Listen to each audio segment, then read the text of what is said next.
नमस्कार, आप देख रहे हैं देवभूमि। मैं हूं आपके साथ उन्नति भटनागर। बुलेटिन की शुरुआत करते हैं महत्वपूर्ण खबर के साथ, जहां देहरादून में लोक निर्माण विभाग और वन विभाग की समीक्षा बैठक। तो सचिवालय में मुख्यमंत्री पुष्कर सिंह धामी कर रहे हैं समीक्षा। विभागों द्वारा तैयार अल्प, मध्य और दीर्घकालिक रोड मैप की समीक्षा।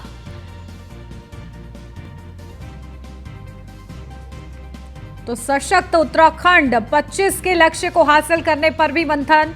मंत्री सतपाल महाराज और सुबोध उनियाल भी सीएम की बैठक में मौजूद हैं। तो विभागों द्वारा तैयार अल्प, मध्य और दीर्घकालिक रोड मैप पर समीक्षा हो रही है। उत्तराखंड @25 के लक्ष्यों को हासिल करने पर भी मंथन हो रहा है।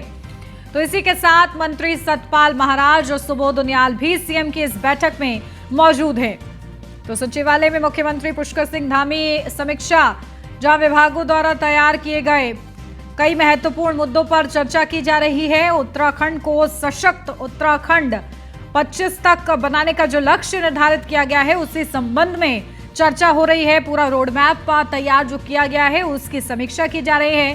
खुद सीएम पुष्कर सिंह धामी इसका नेतृत्व कर रहे हैं और इसकी समीक्षा कर रहे हैं।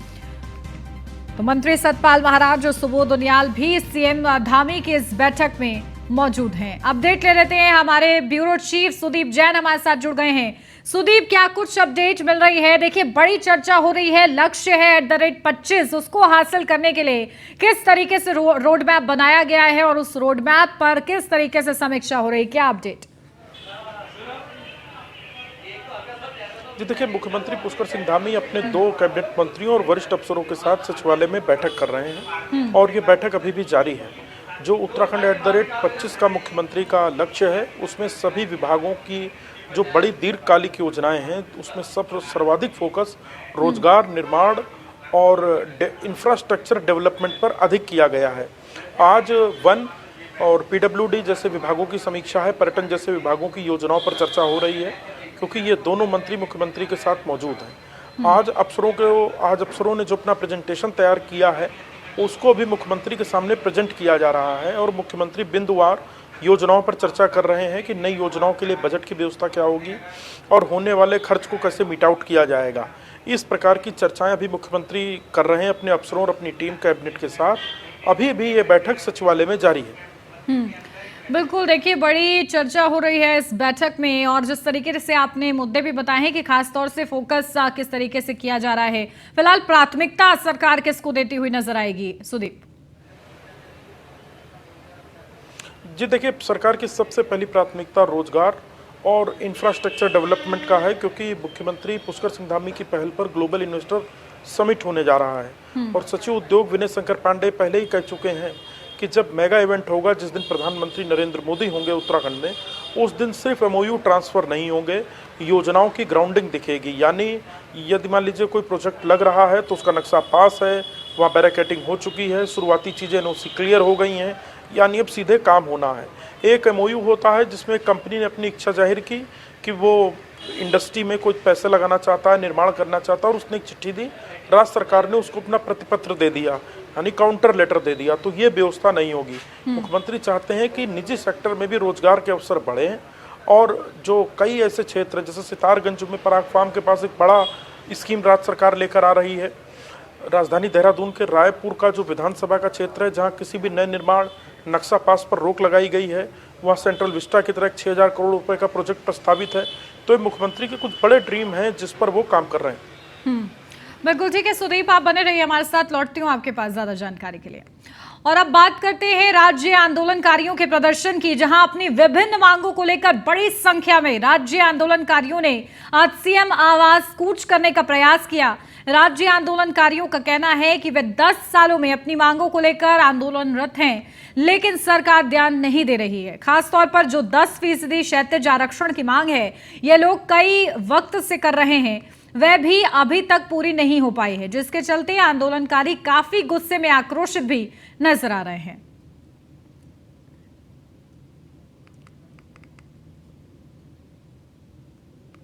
हमारी मांगे तो वही है कि जो छूटे हुए हैं, चिन्हित हैं, उनको चिन्हित करो और 36% का आरक्षण है वो लागू करो। हमने ये आंदोलन लड़ा था 94 से और आज भी हम लोग आंदोलन लड़ रहे हैं। 23 साल का हमारा उत्तराखंड हो गया है और 23 साल में हमारे उत्तराखंड में 14 मुख्यमंत्री आ गए हैं। और इन 14 मुख्यमंत्रियों ने क्या सोचा? हम आंदोलनकारी की बात नहीं कर रहे, हम आम जनता की भी बात कर रहे हैं। हमने ये उत्तराखंड आंदोलन इसलिए लड़ा था, हमें जल जंगल जमीन, हमें हमारे बच्चों को रोजगार मिलेगा। ना हमें जल मिला, ना जंगल मिला, ना जमीन मिली, ना हमारे बच्चों को रोजगार मिला। हमारी मांगे तो वही है कि जो छूटे हुए हैं, चिन्हित हैं, उनको चिन्हित करो।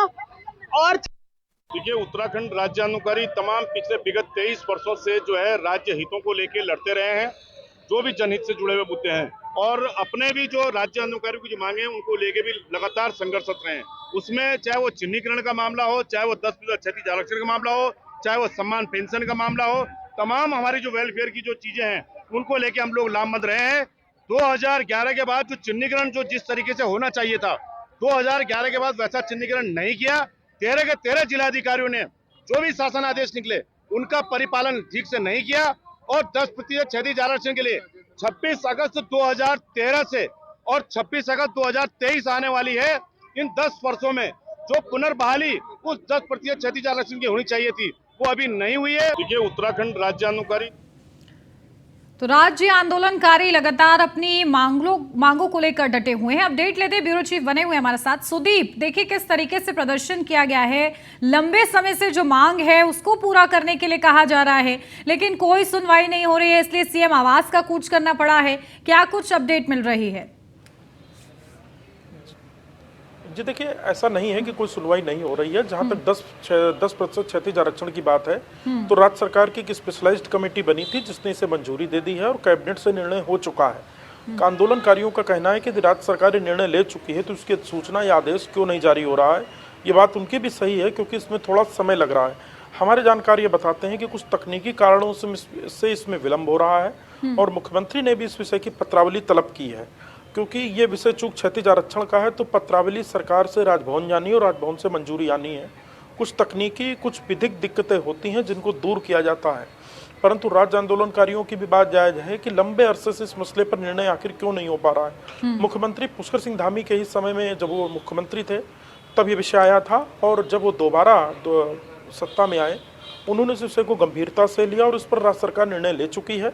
कैबिनेट में भी ये पास हो चुका है। सुबोध उनियाल की जो कमेटी बनी थी जिसमें मंत्री सुबोध उनियाल की अध्यक्षता थी उसमें इसे मंजूरी मिल चुकी है। हाँ, थोड़ा वक्त जरूर लग रहा है। उम्मीद यही की जा रही है कि जल्द ही इस पर भी निर्णय हो जाएगा। बिल्कुल, और देखिए क्या निर्णय होता है इसी का इंतजार देखिए राज्य आंदोलनकारी जो है करते हुए नजर आ रहे हैं। ठीक है सुदीप, बने रहिएगा आप हमारे साथ, लौटती हूँ आपके पास। उत्तराखंड में 13 जुलाई तक भारी बारिश का अलर्ट है। नैनीताल, उधम सिंह नगर, अल्मोड़ा और देहरादून में स्कूल बंद हैं। सीएम पुष्कर सिंह धामी ने सभी से सतर्कता बरतने की अपील की है। सीएम ने जिला अधिकारियों को अलर्ट रहने के निर्देश दिए हैं।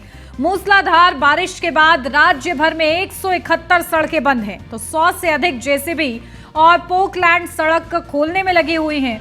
तो कुमाऊं में बारिश से 64 सड़कें बंद हैं, कई मकान क्षतिग्रस्त हुए हैं, कई गांव का संपर्क जिला मुख्यालय से कटा है। तो सीएम ने जिला अधिकारियों को अलर्ट पर रहने के निर्देश दिए हैं। मूसलाधार बारिश के बाद राज्य भर में 171 सड़कें बंद है, तो 100 से अधिक जेसीबी और पोकलैंड सड़क खोलने में लगी हुई हैं। तो लगातार प्रयास प्रशासन का जारी है। इस बीच सुदीप से भी अपडेट ले लेते हैं। सुदीप, देखिए किस तरीके से परेशानी उत्पन्न हो रही है लगातार हो रही बारिश के चलते और प्रशासन कितना तत्पर नजर आ रहा है ग्राउंड जीरो पर?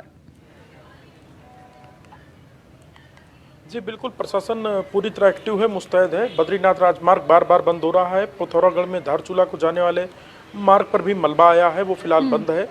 जहां तक अगले 2 दिनों की बात है तो अगले 2 दिनों में कुमाऊं में अधिक बारिश के आसार हैं गढ़वाल की तुलना में। इसमें जो मुख्य जिले प्रभावित हो सकते हैं उसमें पिथौरागढ़, नैनीताल और उधम सिंह नगर जिले का कुछ हिस्सा है, जिस पर विशेष चिंता मौसम विभाग ने व्यक्त की है। मानसून चूक उत्तराखंड में 25 जून को आ गया था और इसका लगातार प्रभाव दिख रहा है। देहरादून में सुबह मौसम साफ था, परंतु हल्की बूंदाबांदी के साथ फिलहाल क्लाउडीनेस यानी बदली है और मौसम अभी जो है पूरी तरह साफ नहीं है, लेकिन उतनी भारी बारिश नहीं है जो बीते 48 घंटों में हुई। मौसम विभाग का ये चिंता इसलिए भी जायज है क्योंकि जब भारी बारिश पहाड़ों में होती है तो मैदानी इलाकों में जो सहायक नदियां या मुख्य नदियां उनमें वेग बढ़ता है, पानी बढ़ता है।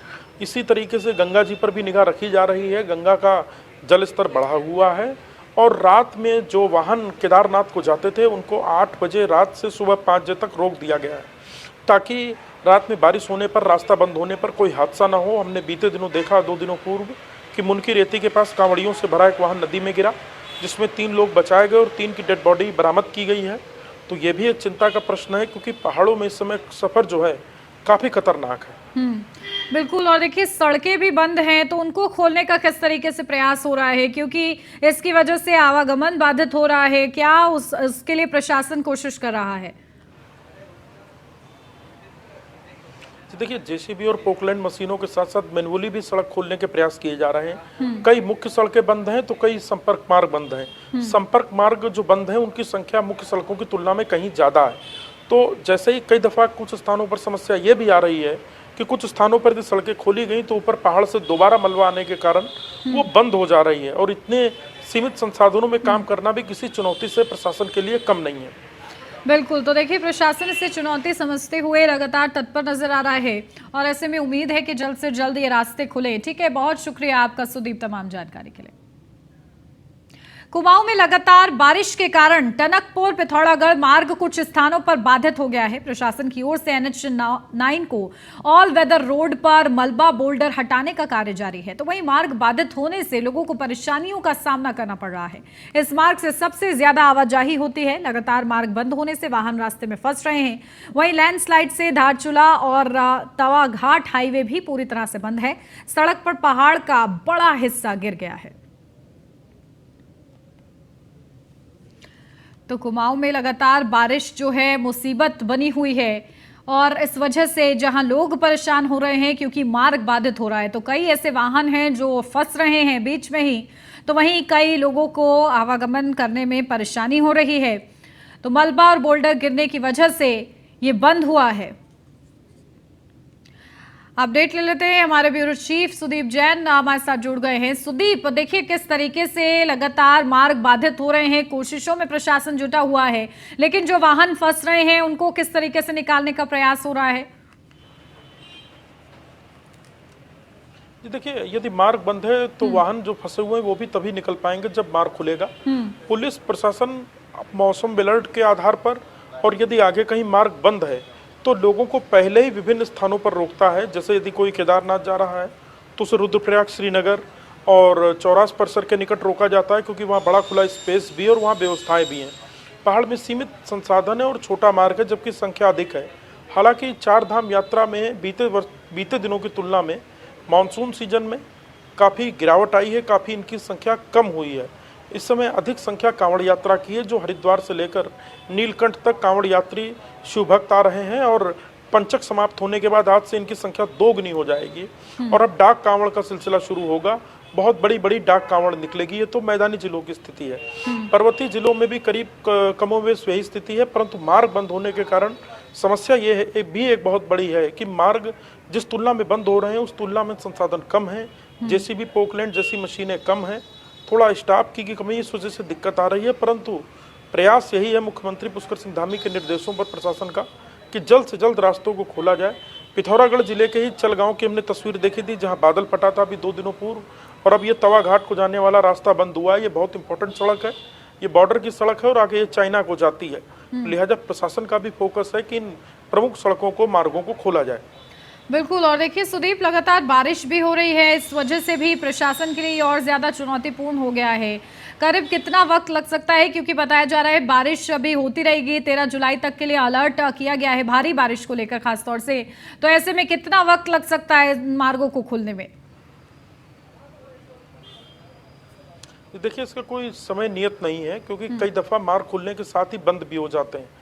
दूसरा, प्रशासन कोशिश ये करता है कि मोटरेबल जो रोड है वो खुले और वाहनों का आवागमन शुरू हो जाए, परंतु इसका कोई एक्सपेक्टेड समय नहीं दिया जा सकता कि कब तक सारी सड़कें खुल जाएंगी, क्योंकि कई ऐसी बंद सड़कें अति दूरस्थ हैं जिनका यूज बहुत कम या सीजनल है।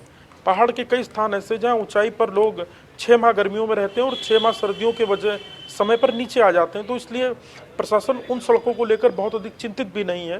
परंतु जो मुख्य मोटरेबल सड़क हैं जहाँ से आवागमन है, कृषि उत्पादन हो, किसानों के लिए आवश्यक मार्ग हो, या फिर पर्यटक के लिहाज से या स्थानीय लोगों के लिहाज से, तो प्रमुख सड़कों को प्राथमिकता के आधार पर पहले खोला जा रहा है। ठीक है सुदीप, आप स्थिति पर नजर बना के रखिएगा, बहुत शुक्रिया आपका। मसूरी धनौल्टी राष्ट्रीय राजमार्ग 707 जोराना कद्दूखाल के पास भारी भूस्खलन के बाद बंद हो गया है। सड़क पर भारी मात्रा में मलबा और पत्थर आ गए हैं, जिससे मार्ग के दोनों ओर वाहनों की लंबी कतार लग गई है। भूस्खलन की सूचना पर धनौल्टी पुलिस और राष्ट्रीय राजमार्ग के अधिकारी मौके पर पहुंचे हैं और जेसीबी की मदद से करीब 5 घंटे के बाद मार्ग पर आए पत्थर और मलबे को हटाकर सड़क को यातायात के लिए खोला गया है।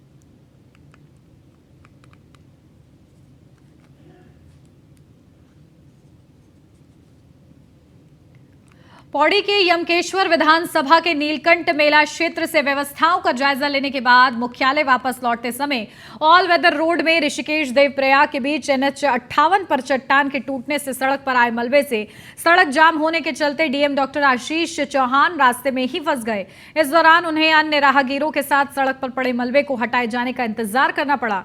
जिलाधिकारी के साथ साथ इस दौरान अवरुद्ध मार्ग में एम्बुलेंस भी मार्ग खुलने तक फंसी रही। इस मौके पर डॉक्टर आशीष चौहान ने बताया कि संभावित लैंडस्लाइड जोन को देखते हुए एनएच विभाग द्वारा जेसीबी तैनात किए रहते हैं, जिसकी मदद से जल्द अवरुद्ध मार्ग को खुलवा दिया जाता है।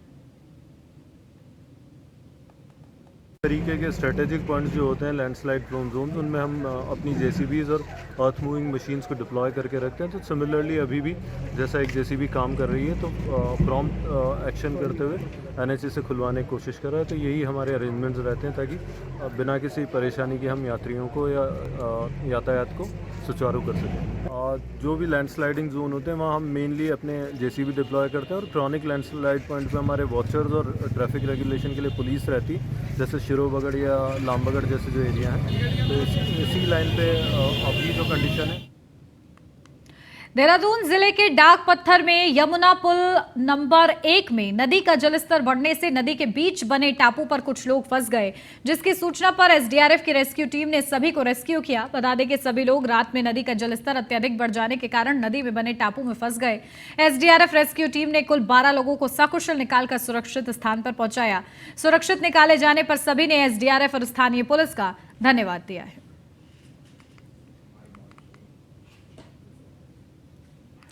नैनीताल में कुमाऊं विश्वविद्यालय के डीएसबी कैंपस में वार्षिकोत्सव गूंज में शिरकत करने नेता प्रतिपक्ष यशपाल आर्य पहुंचे।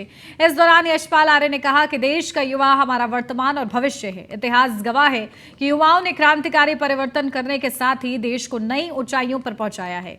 युवा ही समाज की देश और दिशा तय करता है। उन्होंने कहा है कि उत्तराखंड के युवाओं में कठिन परिश्रम और सही दिशा में आगे बढ़ने की जरूरत है। आपको बता दें कि कार्यक्रम के दौरान कॉलेज के छात्र छात्राओं ने कई रंगारंग कार्यक्रम प्रस्तुत किए, जिसका डीएसबी कैंपस के छात्रों ने जमकर लुत्फ उठाया है।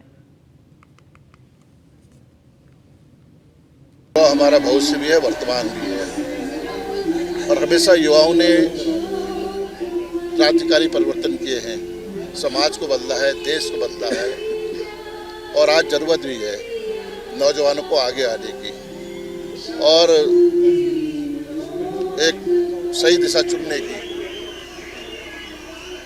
कठिन हो सकता है, रास्ता कठिन हो सकता है, लेकिन अगर हमारे युवाओं के मन में एक संकल्प है, एक लक्ष्य है, एक गोल है, तो निश्चित रूप से सफलता उनके कदम चूमेगी। और आज मैं यहाँ पर वार्षिक समारोह में आया हूँ, तो मुझे यहाँ पर आकर नौजवानों में जो ऊर्जा देखी है, जो उमंग देखा है, जो उत्साह देखा है, बहुत सुखद लगा है। तो हमारा नैनीताल पहुंचे नेता प्रतिपक्ष यशपाल आर्य ने राज्य सरकार पर निशाना साधते हुए कहा है कि बीजेपी सरकार ने प्रदेश को खनन माफियाओं के सुपुर्द कर दिया है। सरकार का इन पर कोई नियंत्रण नहीं है। वहीं उन्होंने कहा है कि खनन माफियाओं को राजनीतिक संरक्षण मिला हुआ है, जिसके चलते खनन माफिया बेखौफ नजर आ रहे हैं। खनन माफिया हर जगह घुसपैठ बनाए चुके हैं और कोई नियंत्रण नहीं है, कोई डर नहीं है। अपराधी बेखौफ हैं, खनन माफिया बेखौफ हैं और उनको कहीं न कहीं राजनीतिक संरक्षण है, जिसकी वजह से वो बेखौफ हैं। क्या नतीजा है? 2.5 लाख लोगों को 2 लाख लोगों को रोजगार देने की बात कही थी, कितने उद्योग लगे? 2 पलायन कर रहे हैं और ये जो हो रहा है, उद्योगपतियों को बुलावा दिया जा रहा है, आमंत्रण दिया जा रहा है, करोड़ों रुपया खर्च हो रहा है, नतीजा जीरो और सिर्फ यह है कि लफाजी है, बयानबाजी है। सावन के पहले सोमवार को भगवान भोलेनाथ का जलाभिषेक करने के लिए हरिद्वार कनखल स्थित दशेश्वर प्रजापति महादेव मंदिर में श्रद्धालुओं का सुबह से तांता लग रहा है।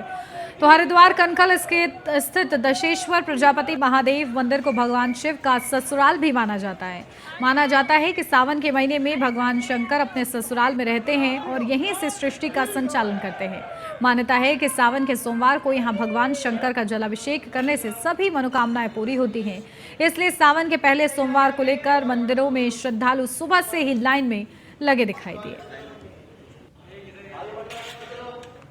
सावन का महीना है, 4 जुलाई से सावन का महीना शुरू हुआ था। 4 जुलाई से ही कांवड़ मेले का भी शुभारंभ हुआ था, जिसमें अन्य प्रदेशों से श्रद्धालु शिव भक्त हरिद्वार में मां गंगा का जल, पवित्र जल लेकर अपने गंतव्य के लिए निकल रहे हैं और शिव शंकर भगवान का जलाभिषेक करने के लिए निकल चुके हैं। लगातार श्रद्धालु हरिद्वार आ रहे हैं और गंगा जल लेकर निकल भी रहे हैं। आज सावन का पहला सोमवार है, जिसको लेकर श्रद्धालु तमाम जगह से यहाँ पर हरिद्वार में अपने शिवालयों में पहुँच रहे हैं और शिवालयों में माँ गंगा का पवित्र जल और जलाभिषेक शिव शंकर भगवान को कर रहे हैं।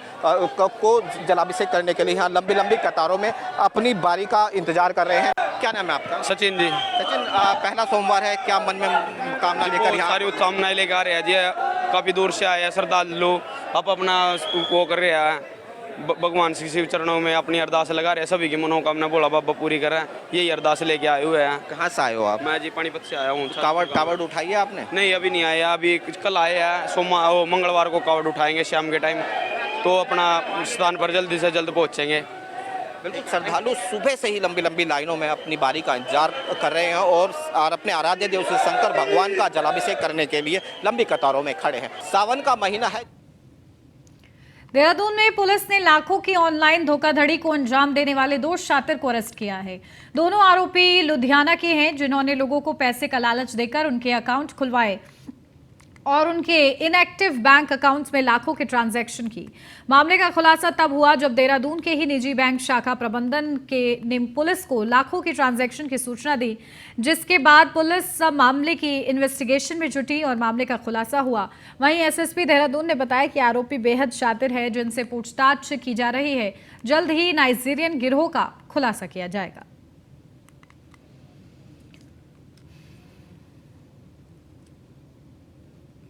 कोई इलीगल मतलब इस तरह से जो खाते खोले गए हैं, उनका पर्पज ये था कि जो भी आपका साइबर क्राइम होता है, साइबर जो ठगी होता है, उसके माध्यम से जो भी अगर पैसा आता है तो वो पैसा बेसिकली इन अकाउंट्स में जाता था। ऐसे ही लगभग जो है आपके 14 अकाउंट और टेस्ट किए हैं, उनकी हम जानकारी कर रहे हैं। और इस पूरे ऑपरेशन को ऑपरेट करता था एक नाइजीरियन है, उसको ब्लैक फिश के नाम से जानते हैं। उसकी हम जानकारी कर रहे हैं, उसको भी अरेस्ट करेंगे। और इसमें अन्य लोग भी होंगे जो आईटी फ्रॉड करते हैं, वो लोग एक गैंग जिसमें वो भी इन्वॉल्व होगा। उसकी भी हम अभी इनिशियली जानकारी हुई है, अब हम इसका फर्दर और जानकारी कर रहे हैं। तो ये इलीगल मतलब इस तरह। और इसी के साथ इस बुलेटिन में बस इतना ही। खबरों का सिलसिला आगे भी जारी रहेगा, बने रहिए न्यूज़ 1 इंडिया के साथ।